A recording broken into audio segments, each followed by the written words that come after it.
I'd like to welcome everyone to the second meeting of the 2023 Interim Joint Committee Meeting on Education. I ask all members to silence your cell phones. Please call the roll. Senator Carroll. Here. Senator Funke Frohmeyer. Present. Senator Givens. Senator Higdon. Senator Meredith. Present. Senator Neal. Present. Senator Stivers. Senator Thomas. Senator Tishner. Senator Williams. Here. Senator Wilson. Here. Senator Wise. Here. Representative Baker. Representative Ballman. Present. Representative Bojanowski. Here. Representative Brown. Here. Representative Callaway. Representative Decker. Representative Jackson. Present. Representative Lewis. Here. Representative Massaroni. Present. Representative McCool. Here. Representative Rayburn. Representative Rawlings. Here. Representative Raymond. Representative Riley. Here. Representative Timoney. Here. Representative Truitt. Here. Representative Weber. Here. Representative Wilner. Here. Co-Chair West. Here. Co-Chair Tipton. Here. Do we have a quorum? We have a quorum. At this time, we will have introductions. Do we have any members with introductions? Representative Jackson. Mr. Chairman, I picked up a young man on the way up this morning, just happened to be my grandson. And this is Brooks Henry Jackson, and Brooks is 8 years old. He's the oldest of our 4 grandkids, and he was nice enough to ride up with me this morning. He will be a 3rd grader at Cumberland Trace Elementary School starting next month, and his favorite subjects are reading and math, and he's really good.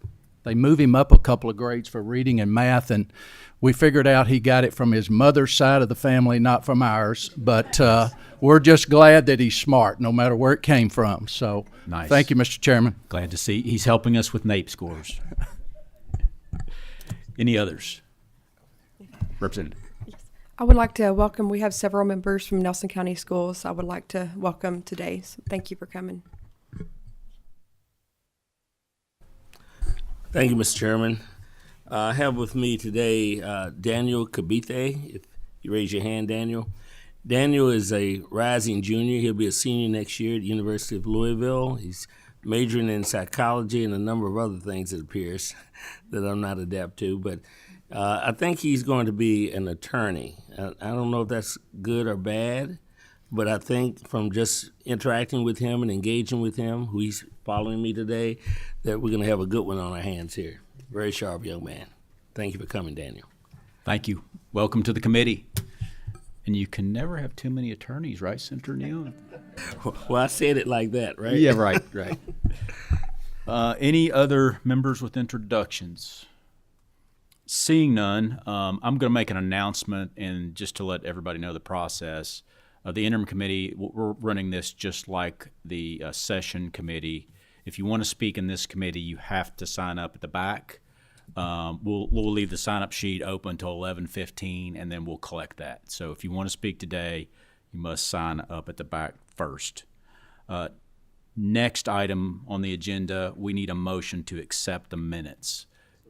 We have a motion. We have a second. This is a voice vote. All those in favor of approving the minutes say aye. Aye. Opposed, nay. Ayes have it. Minutes are accepted. Right into our agenda, we have chemistry education and career pathways in Kentucky.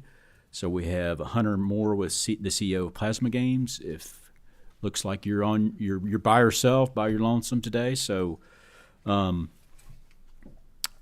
think you've presented before, but our microphones are kind of weird here. So whenever you're ready, you got to turn the green light on, make sure it's on, pull it close, and announce your name for the record and proceed. Excellent. Thank you, Mr. Chairman. My name is Hunter Moore, and I thank you all for giving me the opportunity to present today. I'm very excited to share with you all how Plasma Games helps states build a workforce that drives economic growth.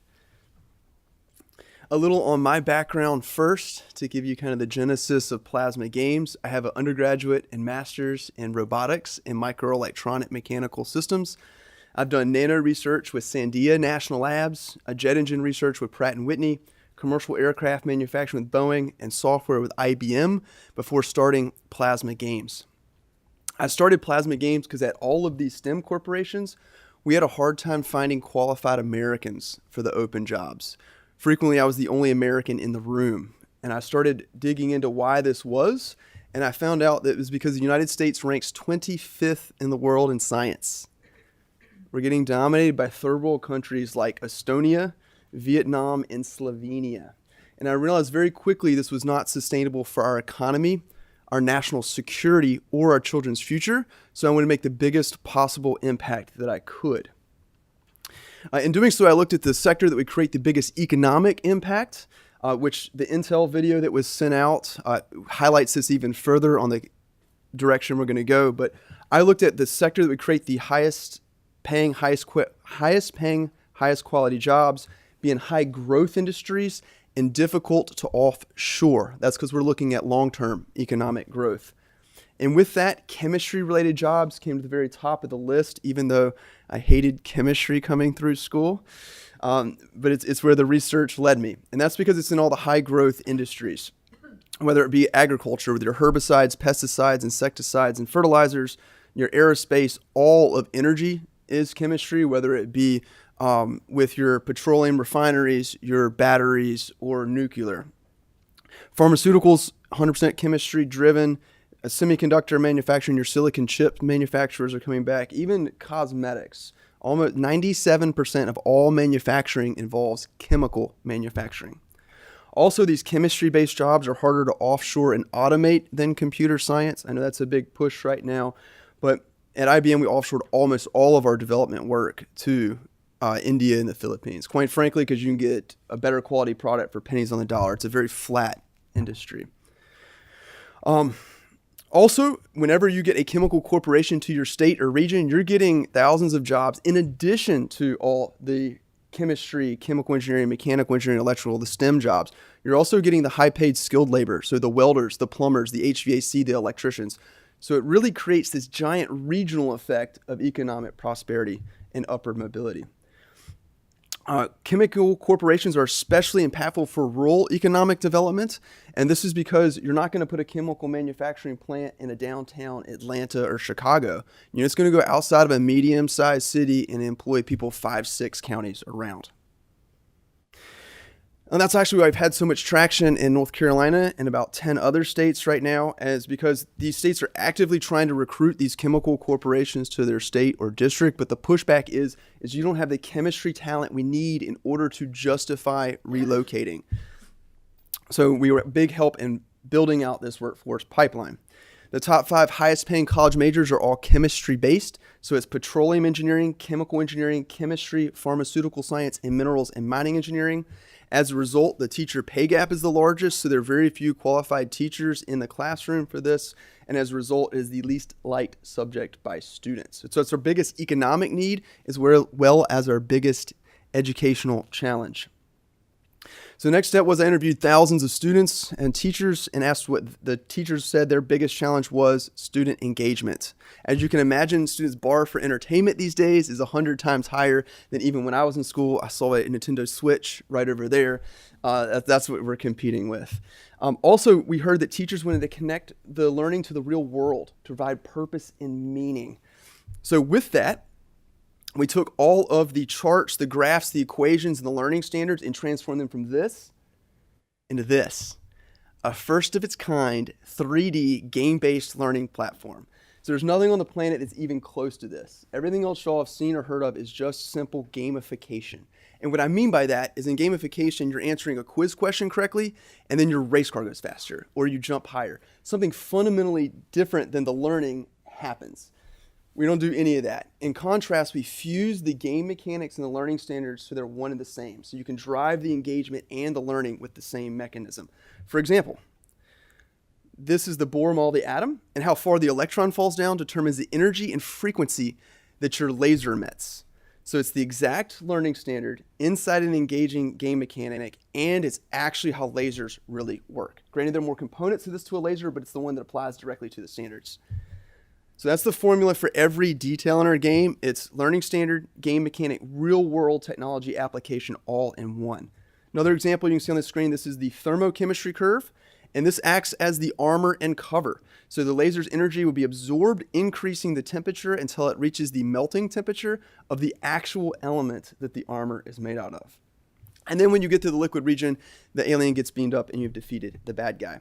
The next pillar of what we're doing is when you save these scientists and engineers as part of the narrative, you get to learn about their college majors, where they went to school, the cool jobs they have, the corporations they work at, salary information, full-on STEM career paths. And for each state we go into, we completely customize this. So students would see Kentucky community colleges, Kentucky universities, majors, corporations, and jobs. So they can see themselves studying in Kentucky and then working in Kentucky to build that workforce pipeline that drives economic growth. For this, we won first place in the world in an international competition out of Athens, Greece for the best learning game on the planet. We won a National Science Foundation Award, being out MIT, Caltech, everyone else in the country, and we were named the best ed tech company in North Carolina. Let me show you a quick demo. Ta-da.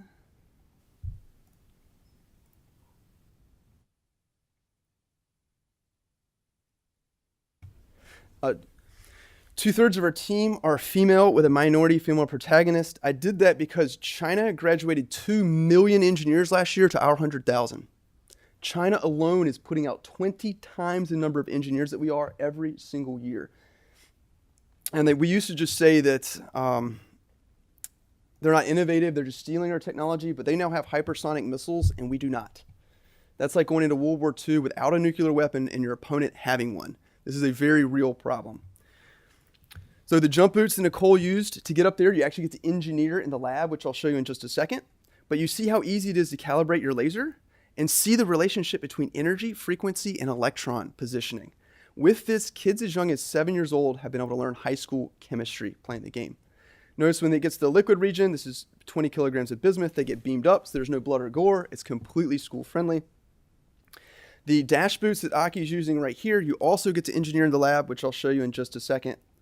In a well-designed game, failure can be a positive learning experience. So for example, Aki just melted his own armor here, but ooh, maybe lead wasn't the best choice.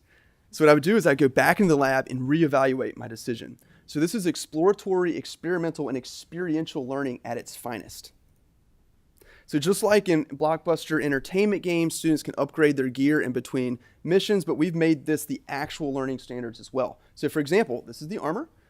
And at the beginning of the game, students can only choose between zinc, tin, and lead, all of which have low melting temperatures and low energy to melt. As they progress through the game, they get better choices like copper, silver, gold, platinum. Tungsten has the highest melting temperature, and niobium has the highest energy to melt. So students are studying their stats, just like they would in a normal game. But instead of them learning about magic resistance or thorn damage, these fictitious concepts, they're learning the actual standards they're supposed to be learning. A full built-in intelligent textbook with pop-up definitions and videos to explain everything in a conversational dialogue. I won't go over all the gear for sake of time, but everything is full STEM. So you've got the science, the technology, the engineering is the allocation of resources given constraints, and then, of course, the math. I love this because they didn't connect the dots for me until my third year at Georgia Tech for like, why am I using this ideal gas law? How does it actually work? But you can see how it was the jump boosts and axial compressors and heating coils, how you can actually apply this technology and science standards to the real world.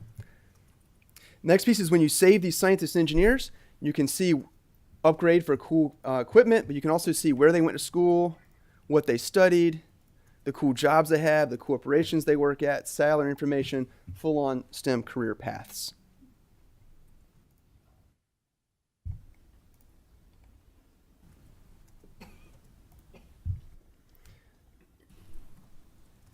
As I was saying earlier, I believe teachers are the most important part of our society.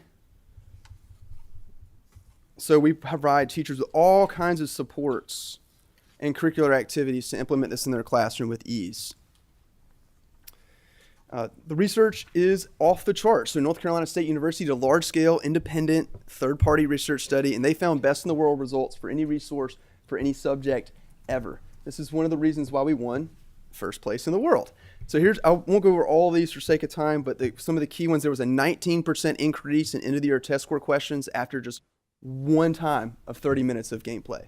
This is absolutely unprecedented learning gains, and I attribute it to the fusion of gameplay and learning. Kids are learning stuff in video games all the time. We've just made it exactly the learning standards we want them to learn. My favorite stat, though, is 100% of the teachers in the study wanted to keep using it. I've never seen 100% of anything in a large-scale study, and this just shows how excited teachers got when they saw their students going, oh my gosh, I can make lasers and make $200,000 a year as a chemical engineer and cure brain cancer. I mean, just the excitement of a student is a teacher's dream. They can actually do something with that. The North Carolina Department of Commerce funded another study to see the impact on the economy. They found fantastic results as well. I just showed this one. There was students that used plasma games were 5 times more likely to want to pursue a chemistry-related career than those that did not use plasma games. And this minus 85% is what we're seeing across the country. Students' interest in science in middle school starts to wane, and then in high school it plummets to almost 0. Particularly around a difficult science like chemistry, where they get hit in the face with their first C on a test, and they're like, I think I'm going to try something else. Hundreds and hundreds of educator testimonials, as you'd expect, saying stuff like this product changes life trajectories towards fulfilling STEM careers. Motivation and participation's higher in my students, increased student learning and retention. Students will run to class to play these games. But my favorite are stories like this one. My students, when they come to class, the only jobs they know are servers in restaurants or grocery stores. They just want to leave school when they reach their legal age to work. Because of plasma games, I have seen an increase of students aiming to finish a college or university degree. I love that. That's why we started this company. It's great to know we're making the impacts that we intended. Again, hundreds and hundreds of these. Some out of Georgia. I just love this last one. Makes it impossible not to learn. The 3D game platform makes wise use of every minute of instructional time. I love that one, especially teachers' time's precious. We want to give them a potent and powerful tool at their disposal to really move the needle on academic standards and learning. South Carolina student success, necessary part of my class, gets the lower level students interested. That's been a big part of this. I'm going to just fly through the sake of time. Right now we cover high school chemistry, high school physical science, and middle school science. We will expand into physics, biology, computer science, and math, and we'll be launching EdSports, so kind of like esports with our educational game-based learning platform. So that's it. Perfect. Thank you. You're a little over, but that's Sorry. normal here. Okay. That's normal. Sorry about that. Quick question before we get into other questions. You may have stated it earlier, but refresh my memory on the age levels of the program. Yes, sir. So we cover middle school and high school chemistry and physical science. That said, some districts have given it to younger students that are more advanced. We don't cover those standards, but instead of kind of twiddling their thumbs during class, it allows students to accelerate beyond where the class is at. Gotcha. Representative Bojanowski. Okay, so you answered question 1 just now for Senator West. Question 2 is there a demo version on your site that teachers can try out? It's not directly available on the site because we found people other than teachers would but any teacher that would like, they're welcome to reach out, and we're happy to work with them. Thank you. Yes, ma'am. Representative Tipton. Thank you, Mr. Chair, and Hunter, appreciate you being here today. This is exciting. I'm not very good with my thumbs, but the young people are. You mentioned North Carolina. How many states is this involved in now? And I guess you kind of answered the question. The different grade levels, do you implement the varying standards based on the grade level of the students? And would you describe, I'm asking a lot of questions. This is basically tier 1 type instruction versus intervention, correct? Yes, sir. It can be core instruction or supplementary. It's very interesting how it can be used. We have a prescribed method with pacing guides so teachers can easily pick it up, but it can also be used to drive instruction so that, as you saw in the lab in the game, we have worksheets, for lack of a better term, that drive the student back into the game to find the answers like they would in a textbook or in the videos. They can also use the lab section like a lab. So you can upgrade your laser and plot the relationship between energy and frequency, and it's Planck's constant's the slope of that. So I Other states. Other besides- states. Yes, sir. Thank you. We're in North Carolina, South Carolina, Georgia, Alabama, Tennessee, Missouri, Indiana, Nebraska, and West Virginia loved it so much they are purchasing a lifetime license. And then we've had 2 years of funding, or with Kentucky has funded 2 years for ARPA funds for KDE for game-based chemistry education.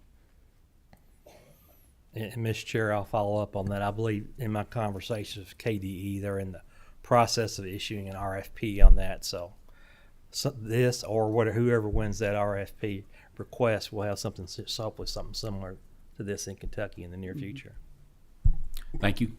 Senator Wise? Thank you, Mr. Chairman.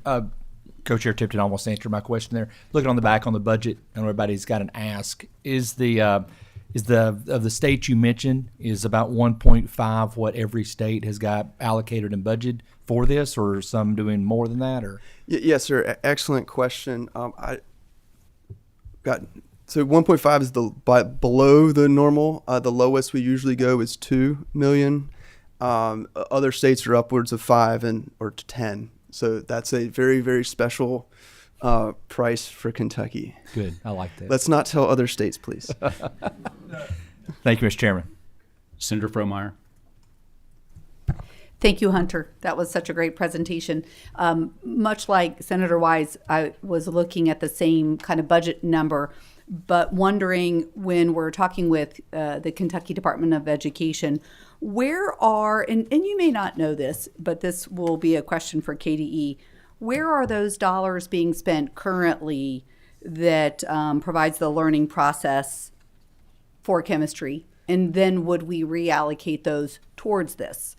Perhaps this is not a new ask of new money that we're asking the taxpayers to fund, but reallocating what's currently already in the budget.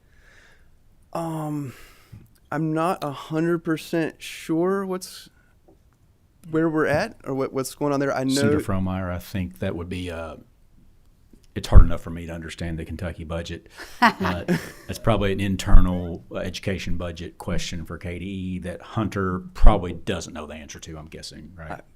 I do not. I'm sorry, Senator. Co-Chair Tipton may have an answer to that question. I'll take a crack at We it. love return on investment. The funds that we're allocating the budget were ARPA dollars. So we're talking about one-time dollars to try this, to start to see how it works. And any future, after those ARPA dollars are used up, any future, if we continue with this, it will require additional funding from an additional source. So it's almost like a pilot. Seeing no further questions on this topic, thank you so much for the presentation and presenting today. Tremendous product, and we appreciate you being here.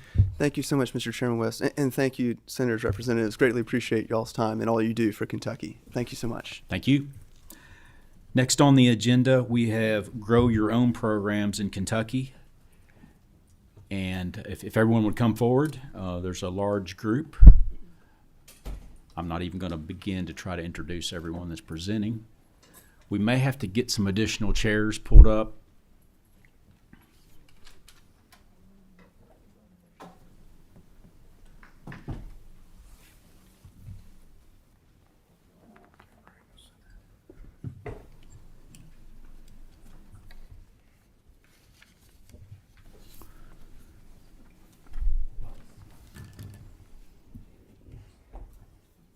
Once you get settled and you're ready to speak, please state your name for the record. Make sure all your green lights are on your microphones, and proceed. This is a very important topic.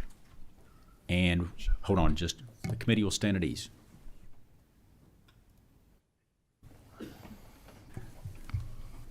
Committee staff is handing out your printout, so we'll have that information divvied out.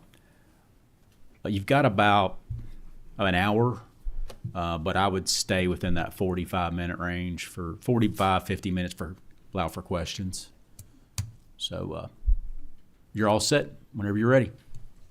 All right. Will Hodges, Superintendent, Greene County Schools. Ben Davenport, Principal, Greene County High School. Corinne Murphy, Dean of the College of Education and Behavioral Sciences at Western Kentucky University.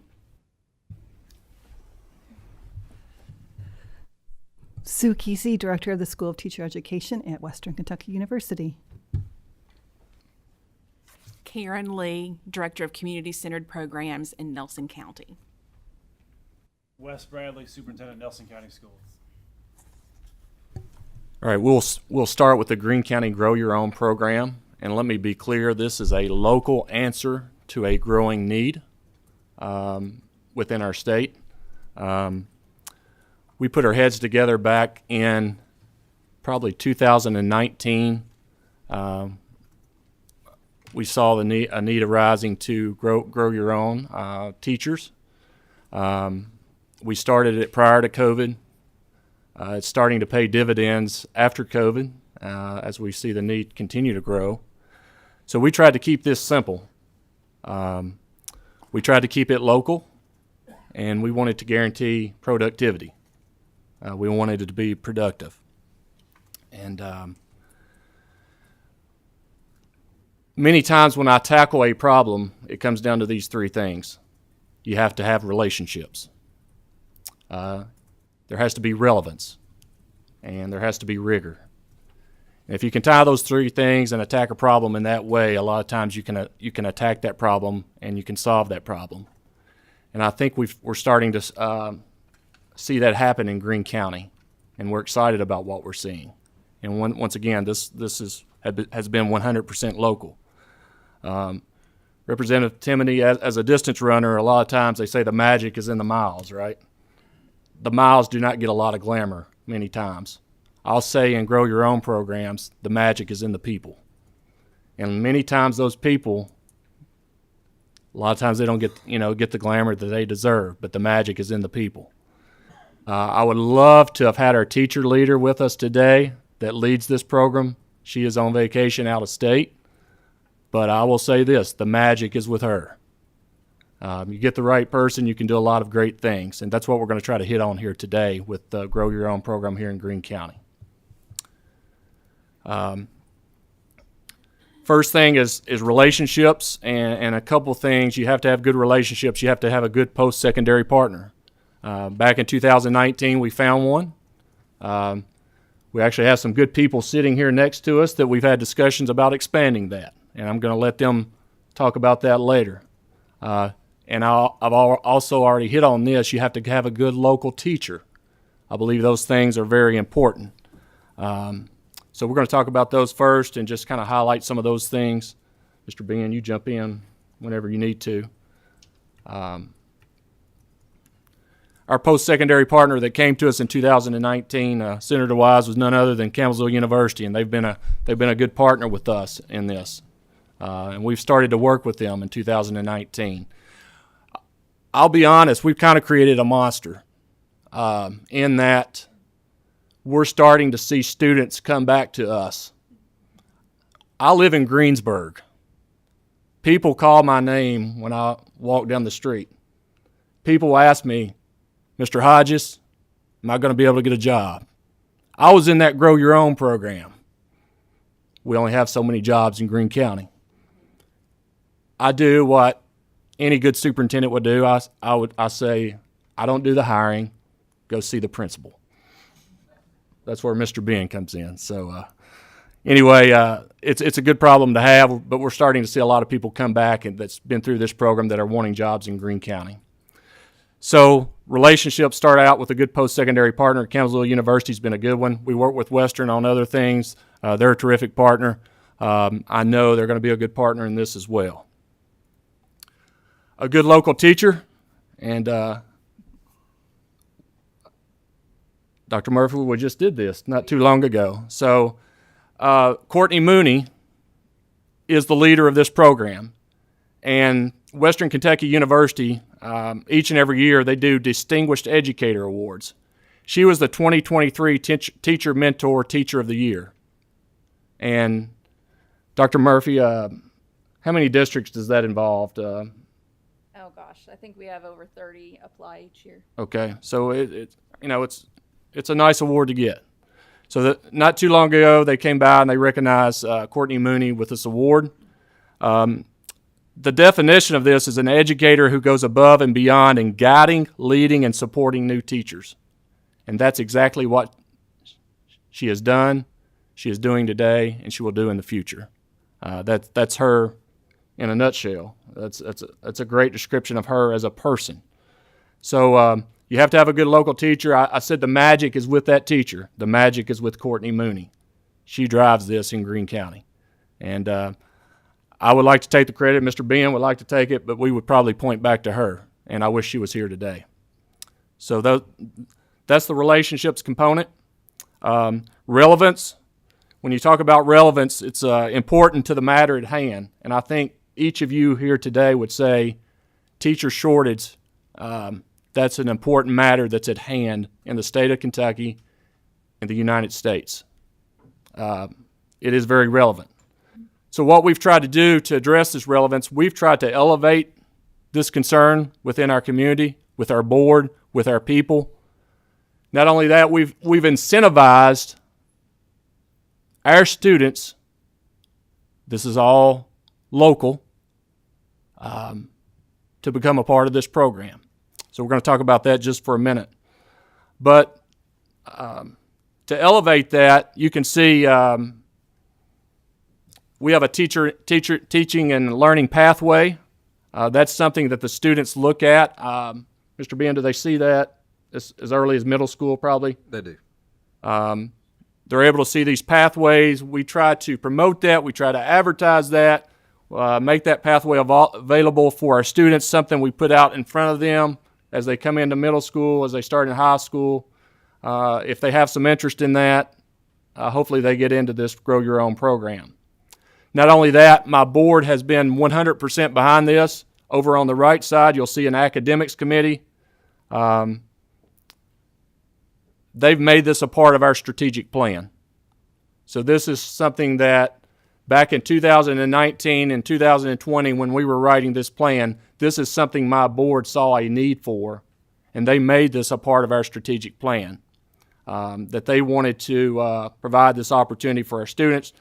As you can see down there in number 4, Roman numeral number 4, recruit, hire, and retain quality staff. Number 4 below that, grow your own program. And that's what we have done. We've followed through on this strategic plan. So that's how we've tried to elevate and highlight this need within the Greene County School District within our community. Incentivize. Not everybody's going to have this. Not everybody has these people, but many communities are going to have these people. Morris Ingram and Leanna Ingram, they started teaching in Greene County in a one-room schoolhouse. Both of these individuals. They both started teaching in a one-room schoolhouse in Greene County. Later on, they moved to Jefferson County. Morris Ingram became a teacher there, later on an administrator there. Leanna Ingram became a teacher there in Jefferson County. You might say, did he earn all this money in education? He also dabbled in real estate, I will say this. But it's kind of amazing to me that he saw this need before we're talking about it today. He saw this need years ago. He left $1 million to the Greene County School District. $1 million. This is all local effort. $1 million he left to the Greene County School District. He was so passionate about the kids of Greene County that he bequeathed $1 million that we would give this in scholarships to future educators. Priority to families that had students that were first-generation college students. When this family came to me, and many of these family members still live in Greene County, when they came to me and they started discussing this, we were just in the discussions about getting started to Grow Your Own program. It just all kind of came together. You know, there was tears. It's just kind of amazing that someone is that passionate about education. And this family was. They left $1 million. Last year, we were able to give 3 students that left Greene County High School that graduated a $10,000 scholarship each when they left. And we've done that on an annual basis for several years now. And we have a committee that determines that. So we try to incentivize that.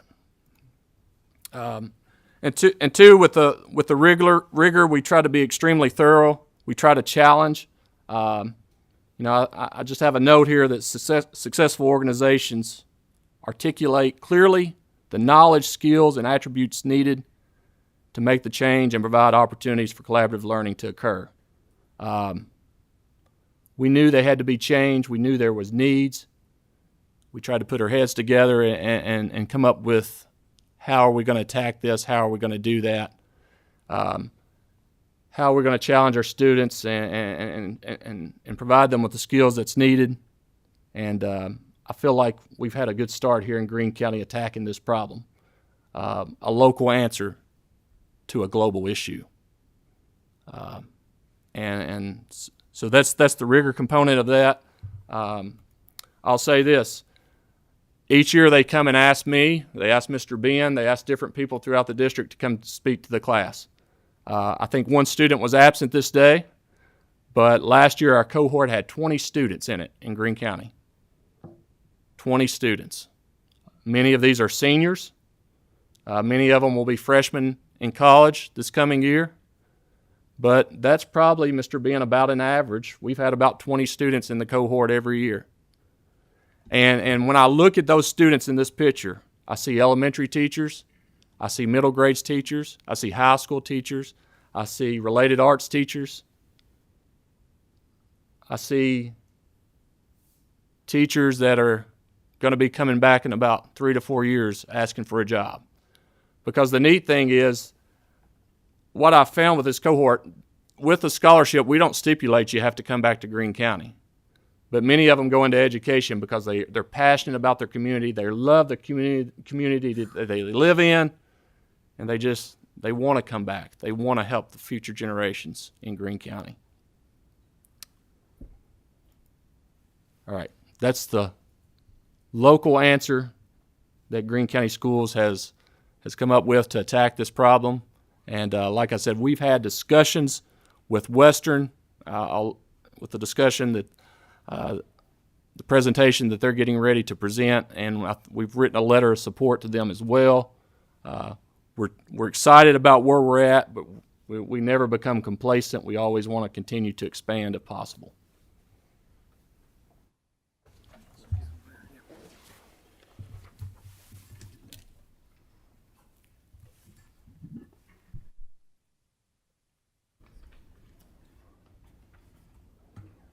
Musical chairs with no music. Just have the music in your head.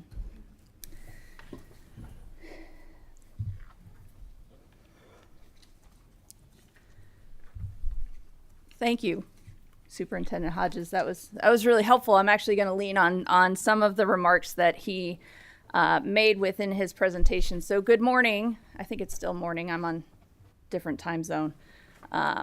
Thank you for inviting us today. We're very excited about the work that we're going to share with you. Our task was to make sure you had an update as to where we were with the implementation of the apprenticeship model with Nelson County Schools and WKU. And the request, I think, comes from some earlier conversations that we had this year. January, February, we had an opportunity to discuss with several of you what we had envisioned as far as the apprenticeship work. And I will tell you, if ever there was a project that went quickly, this was that project. We are farther than I think anyone anticipated in that work. And so I'll pull that up here. Some of you were not involved in those conversations, so I will briefly lay the groundwork for what apprenticeship at the K-12 teacher looks like, so that you have some context as to where we actually are in the process.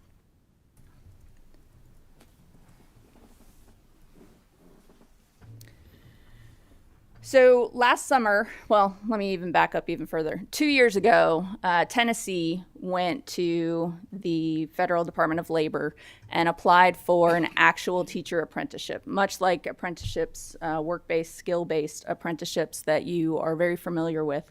But they requested it at the K-12 teacher level, and they were approved. And so the first work-based apprenticeship for K-12 teaching was built as a partnership between Austin P University and the surrounding school district. And so those two partners launched the apprenticeship program with their current staff of the district, many of those staff members being instructional assistants. And there are some pluses to that model. There's also some drawbacks to that model because, as many of you have had conversations over the last year, we don't just have a teacher shortage, we have a people shortage. And so anywhere you look in a hiring moment for a district, they could be hiring for front office staff, kitchen staff, bus drivers, and teachers all in one foul swoop. And so when you use your own instructional assistants to become teachers, you create shortages in other areas. So the opportunity that we're really looking for is net gains. How do we gain people into our systems?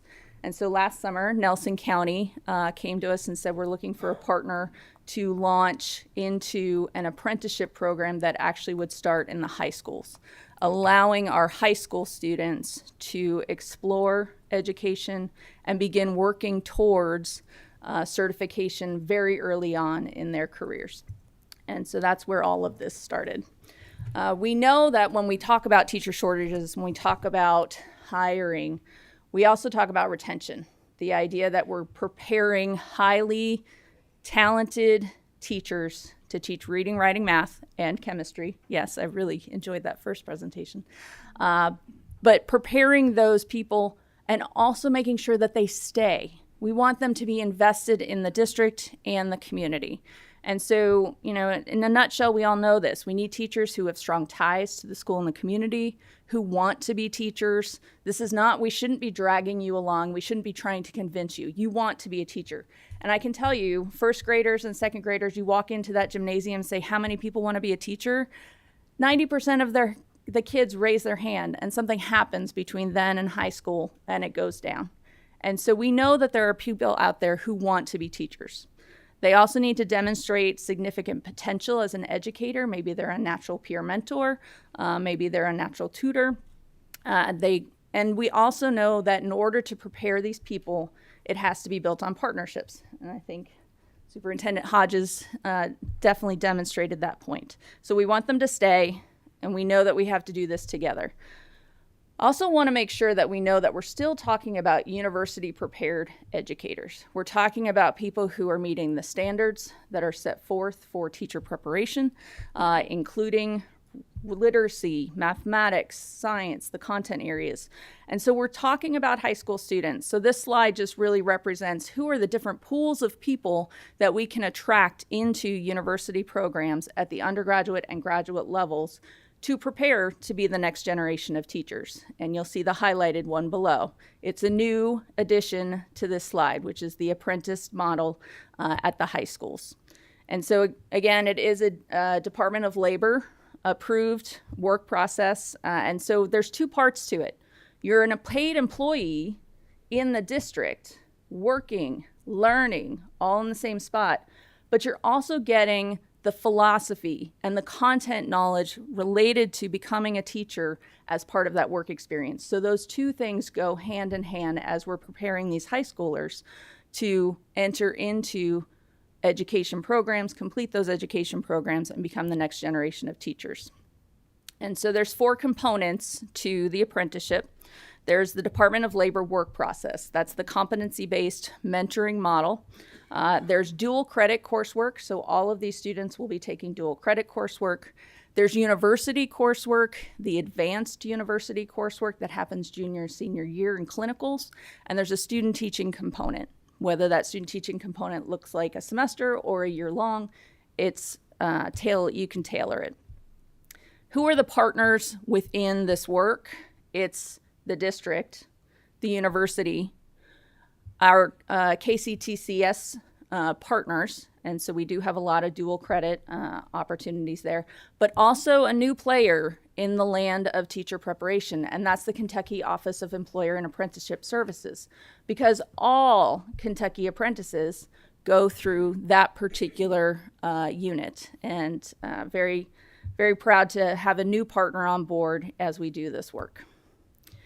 And so Nelson County in conjunction with WKU over the last 6 months, has applied to be a sponsor for K-12 apprenticeships, and they've been approved. So they made that application through the Office of Employer and Apprenticeship Services, and they've been approved. And so when we look at the contributions to the model by partner, we know what OEAS has already done. They've approved the existence of the apprenticeship. Nelson County is the registered employer, so that is where the students will learn and earn. They'll do their 9-12 coursework. They'll do instructional experiences within the school, and they'll also have that apprenticeship piece, which really is competencies that they're making sure that they complete and demonstrate. So there's assessments done with all of these competencies. ECTC is our partner in this as well. They're doing 9 to 12 grade dual credit. And so students who complete the full apprenticeship as we've laid it out will actually, at the point that they enter WKU, have completed 60 credit hours of university coursework prior to that that first day, their freshman year at WKU. And then WKU, we are the EPP provider, as in we are doing all the certification, we're taking field placements, we're collaborating with the Nelson County faculty, and we're also offering advanced coursework. This is just something for you to read in your spare time. Some of you may need some help sleeping. It's one of those kinds of documents, but it is the outline of the work process as defined at the Department of Labor level. And so the work process itself covers professionalism, it covers planning, it covers environment, and it covers instruction. And so all of the apprenticeship components fit into these 4 areas.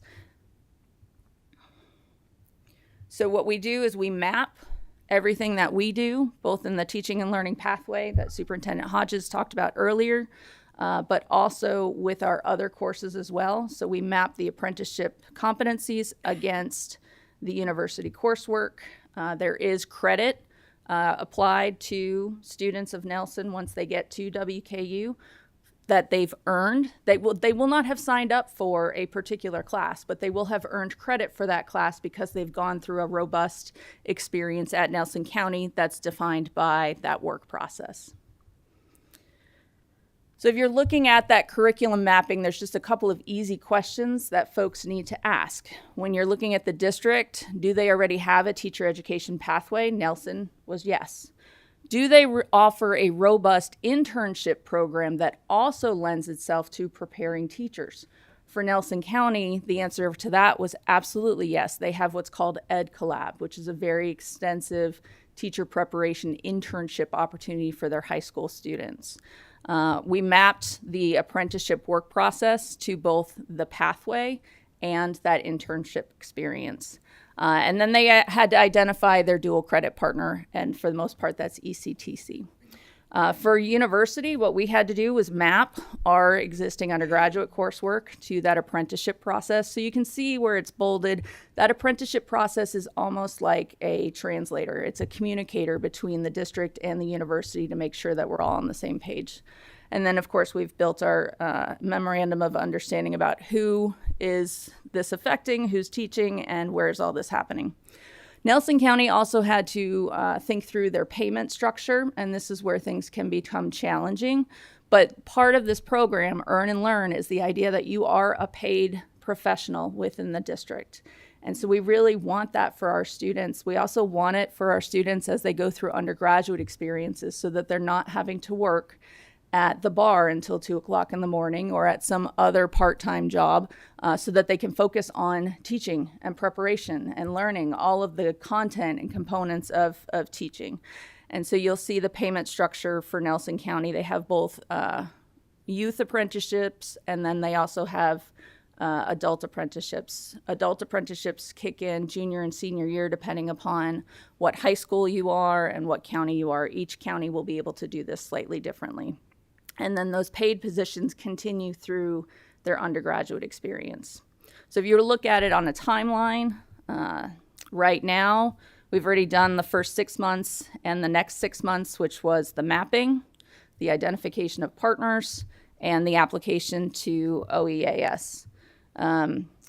They've also recruited students. We have 6 brand new, first ever apprentices that we have interviewed and identified who will begin their work as apprentices in Nelson County schools. And then they will complete that work and then come to Western as university students. When I say come to Western, though, if ever I could put something in quotations, it's come to Western, because they will stay in Nelson County. They will complete their entire undergraduate experience in Nelson County. We will work together with Nelson's faculty. Some Nelson faculty will actually teach WKU courses at Nelson. Some students will, some courses will be delivered by WKU faculty via digital delivery, and looking through how to make sure that students can earn and learn and still be in Nelson County. So here's the workflow as you can really see it. So each of those tasks is a box here. You go down and then you go up and you go around again. Students, the 6 students that I mentioned earlier, they are not yet matriculated into college. They're still Nelson County high school students.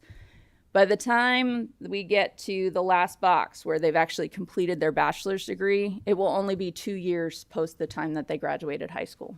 So 2 years after they graduate high school, they will be a certified teacher. They will have, they'll have an undergrad degree. They'll be a certified teacher.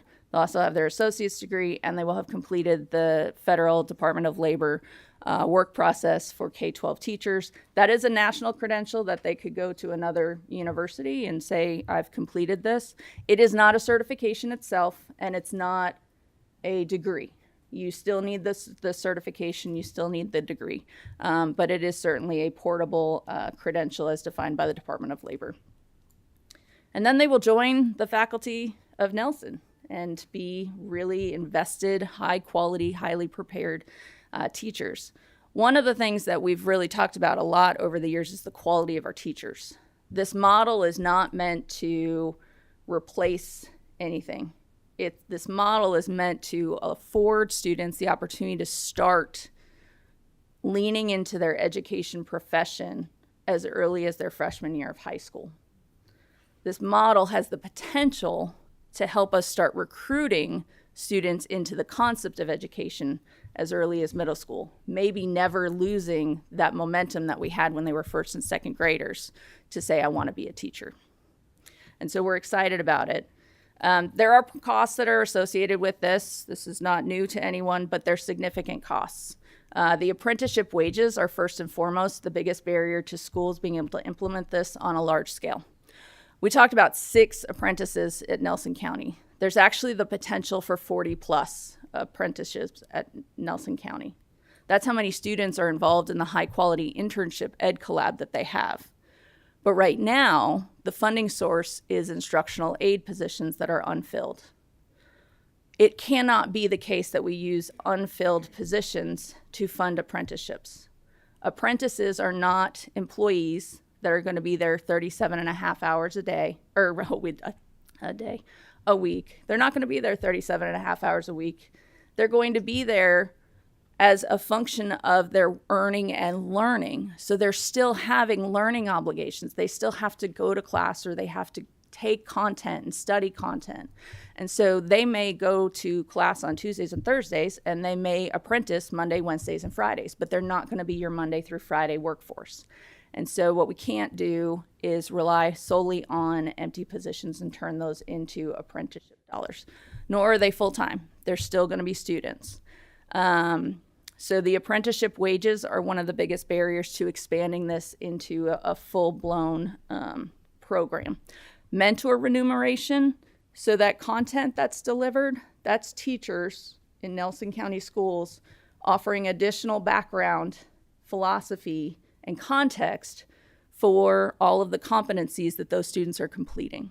And so there does need to be some recognition of the mentor information, or the mentor work. University curriculum design redesigns. Universities are not yet prepared to do this on a large scale.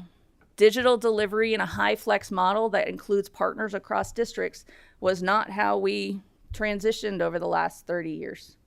But we've done it, we're doing it, but it does take costs. It does cost to redesign those programs. Each partner needs a coordinator. You need one single point of contact to get this done so that all questions can go to one person. Otherwise, you've got too many thoughts and too many people trying to contact each other, and you miss each other in the moment. So each partner does need a coordinator.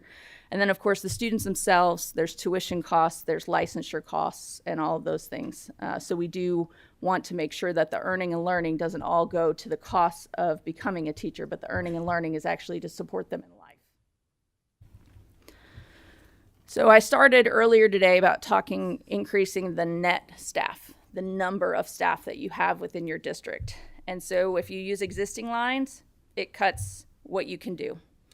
If you're reallocating Title II funding, which some districts have done, it also cuts somewhere else.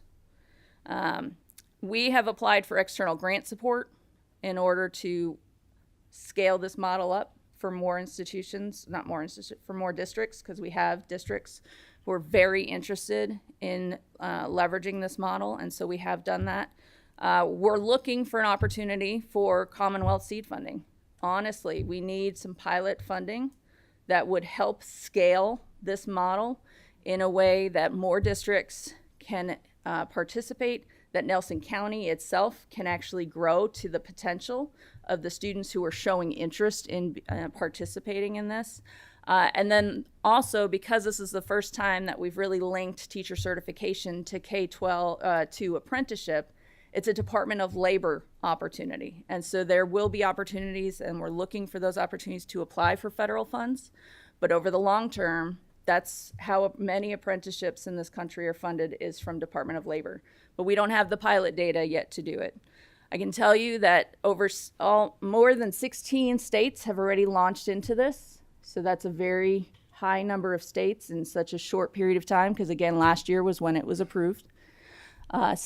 Those 16 states, most of them have line item budgets now that are supporting the pilot work for this. Those range between $2 and $4 million or amount of dollars per student. We've seen a head count of $13,000 per student participant. And so it does range, but there is a need if we want to scale this in a way. And so it's pretty much a tidal wave across the country of people interested in doing this. And so we have an opportunity here, I think, to reestablish education as a first choice profession for our young people. And so we're excited. We're really excited about it. Superintendent Bradley or Karen, did you have anything else you wanted to add?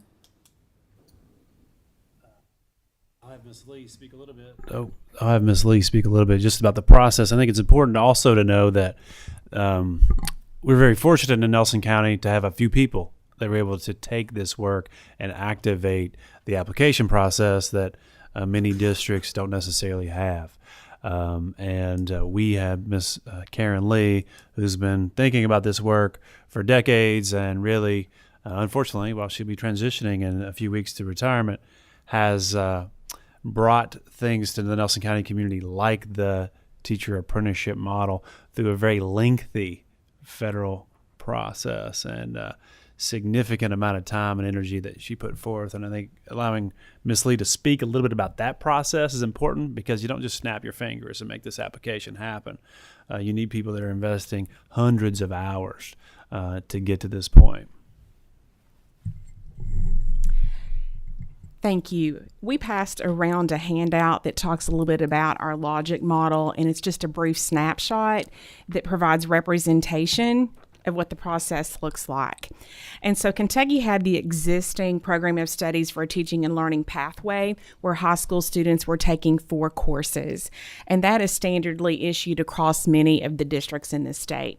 And in Nelson County, we took that model and chose to put our students into groups for 3 academic periods of the day. And they work together as a cohort across all 4 years.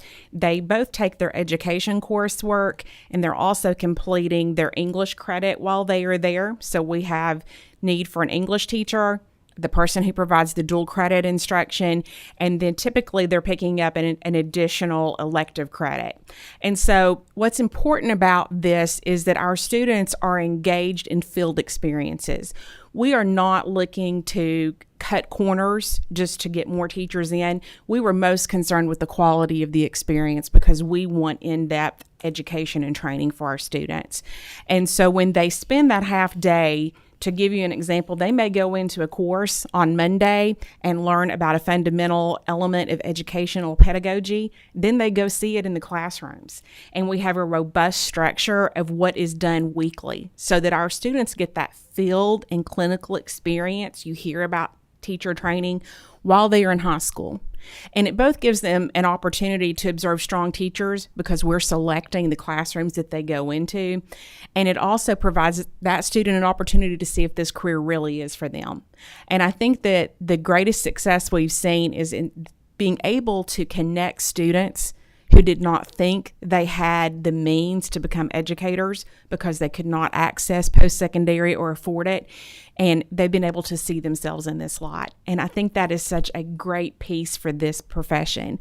And when you look at our apprentices, the 6 that we have, and those that are also completing Ed Collab, most of those students will say, I did not think that I could become a teacher. And now they see themselves in those roles with those leadership opportunities.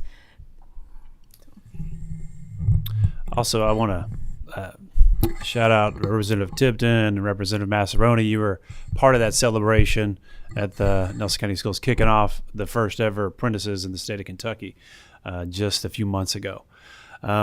Broadly, I'll say Superintendent Hodges and Ms. Murphy said so much already about the importance of this work. I think Will spoke very poignantly about relationships, and this model is about local people working together to solve local problems and fulfilling a local need. I think as a committee, you guys have continued to pursue really a common sense approach to so many things in the work you do, and I'm grateful for that, and I want to celebrate you for the common sense approach you guys continue to take.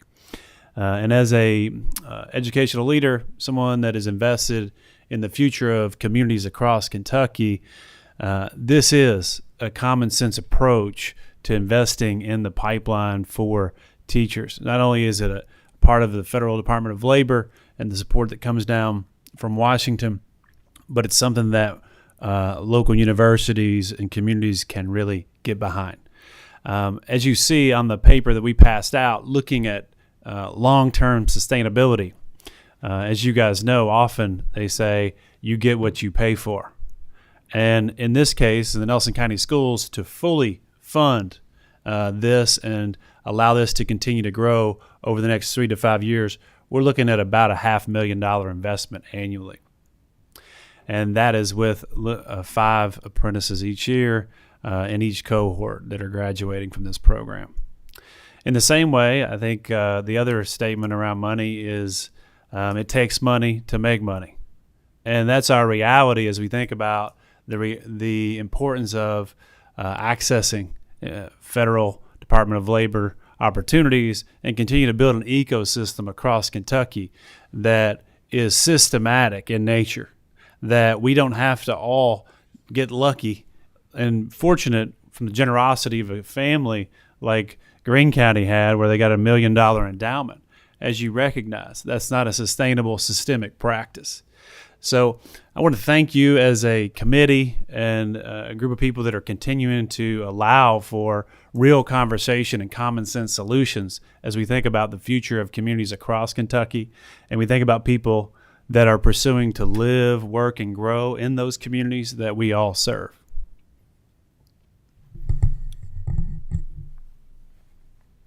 Thank you so much. Excellent presentation, and you're on time. That's fantastic. My first comment is to Superintendent Bradley. Flattery will get you everywhere. Thank you for the good comments on this committee. We always accept that. We've got several questions lining up, so we'll just jump in. Representative Bojanowski. Okay. If I may, I have a brief comment and then a question. Please proceed.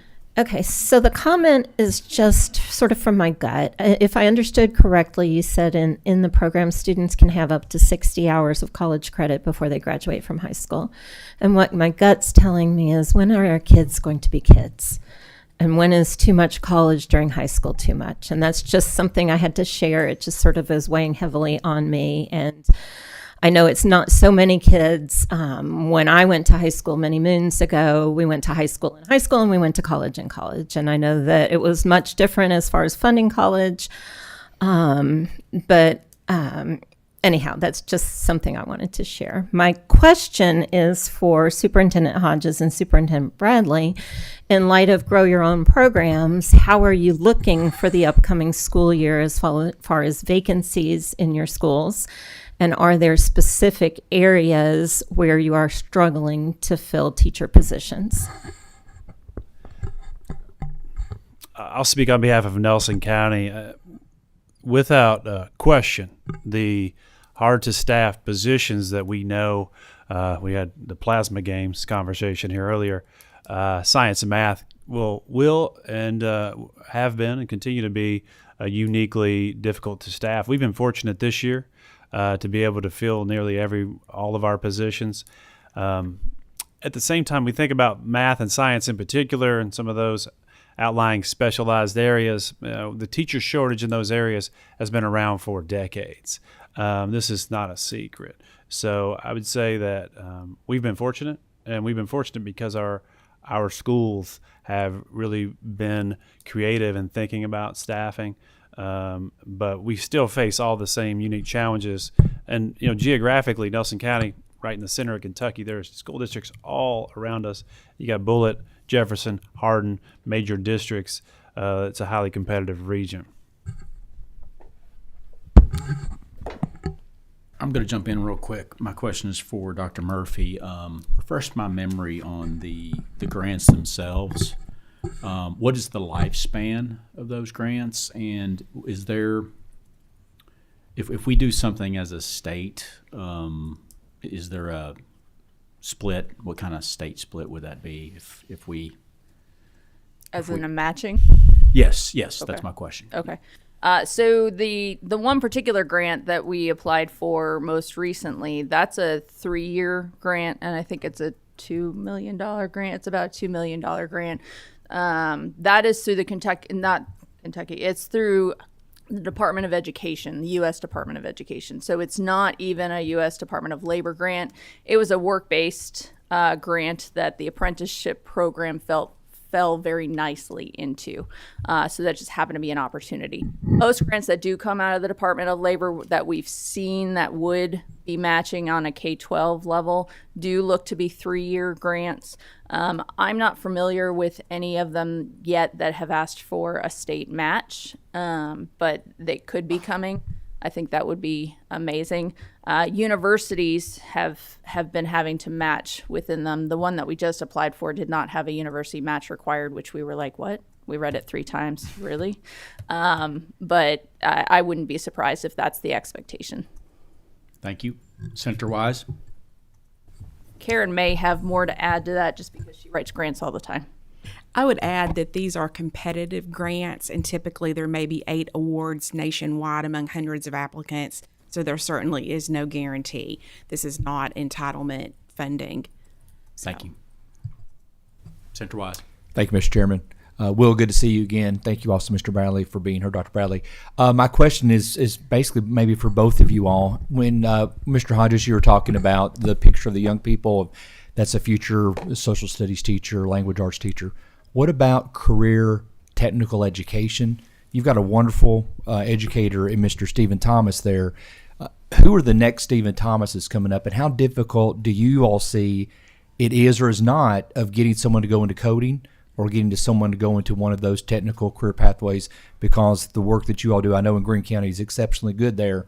Do you see that being a difficult area to recruit students into those pathways? Absolutely, and this kind of answers the question over here as well.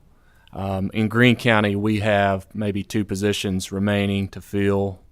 I feel like those will be filled within the next week. Our biggest challenge this summer has been filling a career and technical education teaching position. So that anytime, Senator Wise, those come open, that's a concern. A lot of times those are filled through individuals that are going through a work-based certification many times, which, you know, that's great because, you know, they bring a certain expertise to those students. But you're exactly correct in your thought there that is always a worry, and I think that's going to continue to be a worry. And when we hired that person, they had worked in the field for probably 30 years. You're probably not going to get a young person because they can make much more money by working in the field, but we typically find someone that is ready to, maybe they can't do what they used to do physically, so they're ready to slow down a little bit, and they're ready to share that expertise with those students. But that's always a tough position to fill. If I may add, I think this is a good opportunity to state that when we're looking at the apprenticeships, primarily the source for positions in districts is rollover instructional assistant positions when those become available, when there's a vacancy. But those mostly exist in special education or kindergarten, which does not address our high need area of high school. And so that is a challenge that districts are looking at in implementing apprenticeship models, is you're having to add a position when you do this, because the person is not standalone in a classroom. They must work under an expert teacher. And so in doing so, how do we add those positions at the middle and high school levels, particularly math, science, and CTE, in order to accomplish this? I do want to acknowledge Senator Wise's question about CTE. I think it's a great example of where we as a state need to continue to be much more creative in the way we think about compensating those positions, and also the way we're thinking about the public-private partnership models there. We recognize that, when Will and I are looking for, let's say, hypothetically, a new coding teacher or a new welding teacher, that the experts are in that work in large, and that we want to be able to continue to find ways to have decentralized models that allow for students to learn off-site, on-site, and also partner with those businesses in a way that allows them some revenue source rather than just doing it to feed their own pipelines. And that's a missing component currently. So I share that. It's a very tangible example that we know is a common sense approach that doesn't currently exist, at least that I'm aware of in most cases. Thank you all for your leadership. Thanks for the presentation. Representative Tipton. Thank you, Mr. Chairman. If you'll indulge me, I've got a couple of questions. And I appreciate you all being here today. I appreciate the initiative that you've taken in your local district to address a problem that's out there and the work that you're doing. My question, Dean Murphy, when you compare a traditional four-year university student, your teacher prep program, to one of these students who's going through the apprenticeship model, how would you compare the clinical experience in terms of the amount of experience and the quality of that clinical experience? Well, all of our teacher prep programs have to have high quality experiences, right? So we all have a set of standards that we have to make sure that they're meeting. So those are already a very high quality experience with intentionality around where the students are placed, what they're learning, how it aligns with our current coursework. When you look at the apprenticeship model, it ramps that up by 5. It allows students to become part of that community as opposed to a visitor of that community. It requires a consistency in their dispositions that they demonstrate within those classroom experiences that is extensive. You don't get to turn it off when you are an apprentice because you are working and earning. You are already part of that district. And I think the alignment that is now threefold, right? So you have the work process, you have the high school highly constructed internship that's meant to support students interested in teaching, and then you layer that onto the university coursework. It just explodes that the quality and the amount of opportunity and experience those students are having within that work setting. Going back on the list. and the requirement is 2,000 hours, which is 10 times as much as the 200 hours that are required in the educator preparation program. Thanks, Karen. Okay, Mr. Chair, if I could follow up. Please proceed. Along that line, I understand a few weeks ago you all held an apprenticeship summit. We did. Could you share a little bit about how many districts were interested in that, and have any idea about how many districts are serious about replicating this? Yes. So WKU did host a statewide apprenticeship summit on probably the worst day that you could possibly host a school related to summit. Because it was June 22nd, and the last thing that anybody really wants to think about who's been working in a high-intensity school year is more ways to engage our work on June 22nd. So we held it in over 30 districts, 130 plus people participated. Universities, over 10 universities were represented as well. And there is already requests to start. So you'll see also within your PowerPoint slides, Grayson County now also has an approved apprenticeship program. They went through the same process, a similar process to Nelson. Hancock has already signed on to continue, and the list grows from there. So we are excited about it. We do think that it is a scalable model. Once you get into the revised coursework, once you get into looking at the clinical models as examples, there's a lot for districts to pull from. It's also very tailorable, very customizable. Let's call that word instead.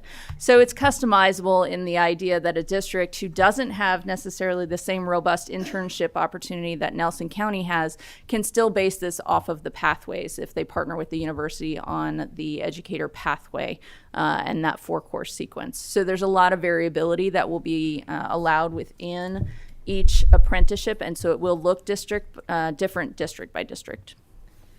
I'll ask one more because I know we need to proceed. Last interim, Tennessee Department of Education presented on their apprenticeship model. And I guess my question aligns to that. What has to take place in Kentucky for us to be able to utilize and draw down federal WIOA dollars? Are there additional steps that need to take place to put us in that position? So that's a question that we're going to work with OEAS on as far as what can we do when there aren't calls in existence. Right now, there is no RFP from the Department of Labor to which we can apply. But I do think that we need to pursue how to get those dollars into the state. I don't think that it's a short process. I don't see that happening anytime within the next 18 to 24 months. But I think we will be working with our partners, Michelle DeJohns and KDE, Mary Taylor. We'll be looking to collaborate together on how to request funding without there even being an RFP, because I do think it's important that we do that. Simultaneous, though, I do think we have to show as a state that this is a model that we are supporting and looking to enhance the infrastructure within the state, and we're going to need state dollars to do that. Representative Tippin, I'll just go back. It takes money to make money, and I think having some skin in the game with some pilot districts, it sounds like, is a really healthy first step. Senator Neal. Mr. Chairman, Representative Tipton actually asked my questions, but I do want to... He had several questions that he asked. I noticed that. I do want to say this is, to me, sounds very impressive to go down this road where there's an obvious need. And of course, the conundrum is going to be the funding, which you say over and over again, and how does this proceed? And I would suggest that this is going to change a whole lot if we really step up to meet what this means to Kentucky. But congratulations on your work, and very impressive. Thank you. Senator Williams. Thank you very much. And I think this is a great program, getting our kids going on these apprenticeships and getting real-world experience. I did want to meet the representative about kids being kids, because I delayed my children's education for years so they could be kids. However, I think by the time they got to high school, they were ready to stop being kids before I was ready for them to stop being kids. And I think we have a lot of high school students that actually may be bored with their current curriculums and actually have the capacity and the desire to learn much more. So that's my statement. My question is, in this breakdown in your projected budget, the red part, which is the student's part, which is almost $16,000, is that something the student is paying, or is that included in the $500,000? Correct me if I'm wrong, but that's currently the student payment for the apprenticeship process. I will say that Western has worked with us and is willing to match.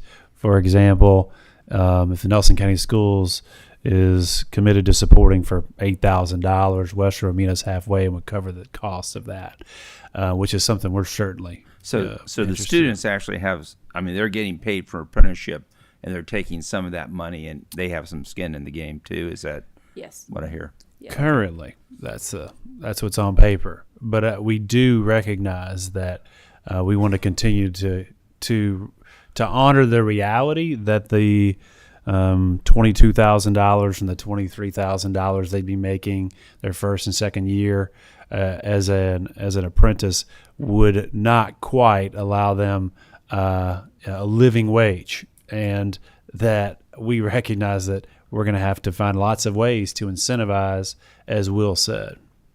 And I will say that I want to talk about skin in the game. At this point, districts and Western, as we've invested in this. So the matching program for Grow Your Owns extends, to Greene County, Nelson County, all the way out to, I believe we have a newest agreement with Pike County and Hazard. So we've got Grow Your Own partnerships that do have the matching dollars to say if a district puts in so much, we will match them $1 for dollar, because we fully recognize this is not a K-12 problem. This is a K-20 problem. If we do not prepare the next generation of teachers, universities will not have the next generation of highly prepared students to accept. So we look at this as a K-20 situation that we have to resolve. And so everybody has skin in this game at this point. Thank you. I have one final question. This will be the end of this segment. Great presentation on a very important topic. But I just thought of this. So this program, I believe, brings up a pretty interesting dynamic within the school. So you have an apprentice that is paid some level of pay, but you also at the same time in the same school may have a student teacher that doesn't have that pay. So could you comment, maybe the superintendent's on that? This is leading to, I know I'm probably opening a can of worms here at the end, but isn't that an interesting dynamic? Can you comment on that? Everybody makes choices currently. That's a choice that someone's making. I think we all recognize in education that the 6 months of student teaching isn't nearly enough, and that the apprenticeship model that we have is really a 4 to 6 year conversation with that individual and their journey as an educator before they become a teacher, which we feel like is a much more robust experience. In terms of student teaching experience, and would that create some tension? I'm sure it wouldn't create any tension in Nelson County, but maybe in Greene County.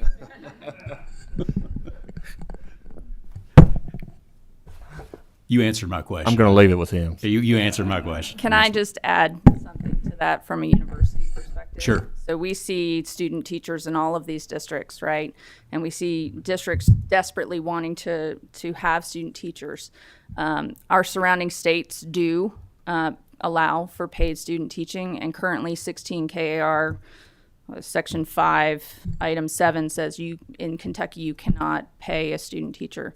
That does need to change. It absolutely needs to change. And I've spearheaded a waiver request to the licensing board with many districts signing on, supporting, saying that we waive that, especially for instructional assistants who are participating in Grow Your Own programs, who are currently being paid by the district and having to step away from their duties or their pay or their benefits in order to complete that student teaching experience. Student teaching is critical. It cannot be skipped. It can be modified and done in interesting ways, but it cannot be skipped. And so we need to pay people the way that we pay for business externships and internships and those sorts of things as especially if we're going to be competitive in making education a first choice profession. So pretty passionate about that one, but that one does need to change. Thank you so much. That'll have to be the last word. We really appreciate everyone here and all your work. Thank you so much. Next item on the agenda. We have the Coalition to Sustain the Education Profession. If you would come forward.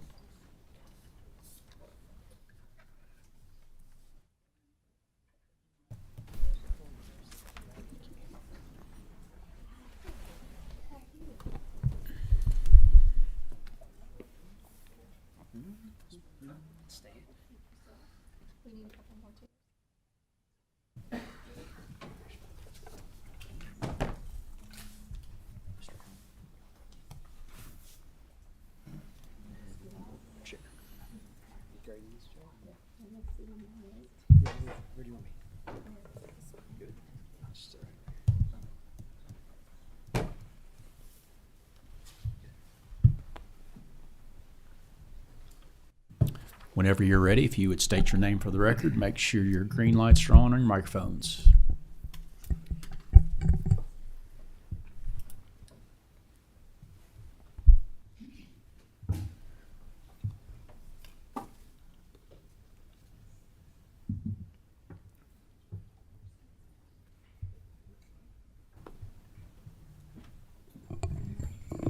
Priscilla Keller. Good morning. I'm Rhonda Caldwell. Jim Allen. David Mindshine. Good morning, Nate Jepson. Thank you for coming. I promised 30 minutes. You got 35 minutes, so you're good to go. Proceed. Would you like to take a stand-up break first? No. We're good. Proceed. All right. Thank you so much for having us here this morning. I'm Rhonda Caldwell with the Kentucky Association of School Administrators, and we'd like to start out this morning simply by saying thank you to you, Chairman West, and to you, Chairman Tipton, and everyone here in this room. One, for the time you've already put in this morning, but your continued support of public education in Kentucky. We came before the House Education Committee in February with the first round of recommendations from the Coalition to Sustain the Education Profession. And the recommendations that we put before you then, you moved them from insight to action through bills like Senate Bill 3, House Bill 32, House Bill 319, and House Bill 538, just to name a few. And so these are solid first steps in bringing some solutions to the challenges that we face each day. And a big thank you from all of us here at this table. We are so grateful for the partnership that we share with you. The coalition continues its work. The group is comprised of about 150 plus corporate and community leaders, also legislators such as yourself, Representative Tipton, Senator West, Senator Givens have all been active partners in this work. Educators, parents, and others. And you're going to meet these folks today through the stories and the work that they share with you. And some of them have actually driven 4 hours to be here. So really, really appreciate them for making this work today. And so right now, this group, to give you a status check, we started the work last fall. And right now, we are wrapping up round 2 of the work and anxious to share with you where we are with it today in terms of recommendations that bring more solutions to us. And so yesterday, you should have received a copy of the executive summary of that work.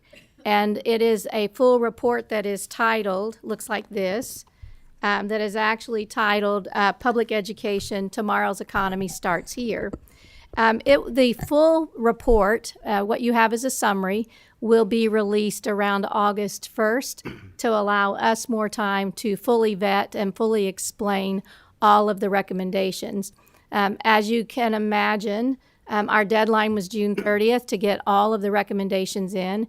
It's taken a little bit of an effort to round up all of the input from 150 people. And so there are 17 recommendations listed in this summary document, but today we are only going to focus on 3 that are essential to sustaining the profession and why it's really important, why this is an important topic to Kentucky business and to our Kentucky employers. And so very quickly, our very first recommendation is around teacher compensation. Paying our teachers a salary that provides them with a living wage ensures that, most importantly, ensures that our quality educators are at the helm of every single classroom and keeps Kentucky on par with neighboring states who actively recruit our quality teachers every single day. That second recommendation, we're using the terminology is to renew KNET. And so if you think a program called KTIP, the Kentucky Teacher Intern Program, little bit of a description, that comparisons that you could make there. And it's got three parts to it that we're going to dive a little bit deeper into today.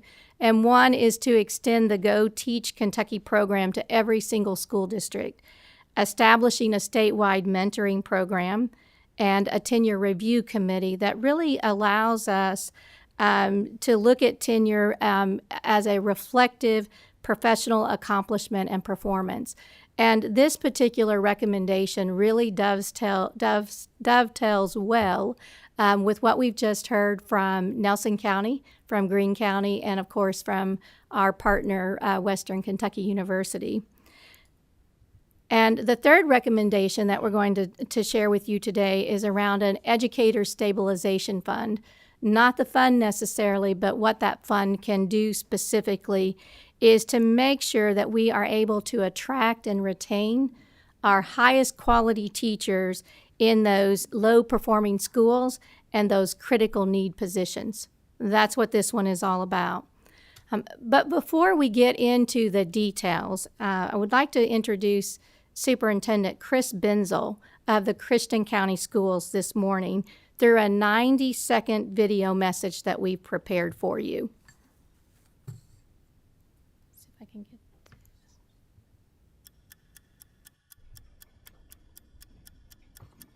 Being a superintendent in 2023 is a bit like nothing I've ever imagined. Somebody once told me when I got this job, it's the toughest job in any community across the state. And the reason why is because you're not going to make everybody happy. And you also, through schools, employees, students, guardians, grandparents, aunts, uncles, taxpayers, you touch every part of a community. Whether a community member has no part of the school at all, they could live next to a school and be affected by the traffic, or they pay school taxes. So it's very challenging. I would ask that our legislators kind of adapt with us. We're having to adapt to the shortage hires, to the inflation, to the building supply problems and the capital outlay problems we're having, the mental health, the SROs, and they are seeing some of those things in the adaptation and the evolution of the last 5 years, but it needs to be quicker. And then again, trust the superintendents that we're not just lobbying because we can't do it, we're lobbying because we want to do it the right way, and we want to adapt to what we're dealing with in the classrooms. They have to look from our perspective through us down into the classrooms where the teacher and the classroom student are interacting and what the barriers are. And right now, those are the barriers, social media, mental health, teacher shortage, safety. I mean, we're dealing with a lot of different variables that no one's ever dealt with when they were in school before. We got to get back to the face-to-face conversations and the professional conversations and the problem solving, not the finger pointing. So being a school superintendent is like being a CEO of a very large corporation and having a board of directors, but it's a public corporation and everybody has a say. And you have to answer to everybody because tax dollars are at stake.